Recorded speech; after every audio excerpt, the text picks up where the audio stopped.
अजिबात कठीण नाही. कठीण कशा करता असेल? राज्याचे माजी मुख्यमंत्री आहेत, शिवसेना पक्ष प्रमुख आहेत. त्याच्यामुळे विधान परिषद कोणी लढवायची, राज्यसभा कोणी लढवायची या संदर्भात मी म्हटलं ना, निर्णय घेतला जाईल. राज्यसभेच्या बाबतीमध्ये सुद्धा शरद पवारांसारख्या नेत्याची इच्छा आहे. त्यांची संसदीय कार्य परंपरा फार मोठी आहे.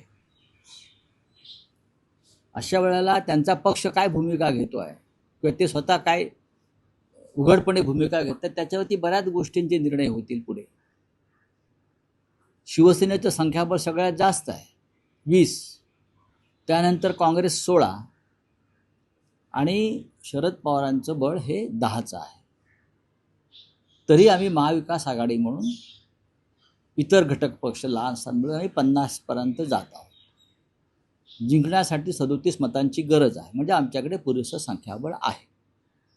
विधान परिषदेमध्ये माननीय उद्धव ठाकरे यांनी जावं अशी आमच्या सगळ्यांची इच्छा आहे.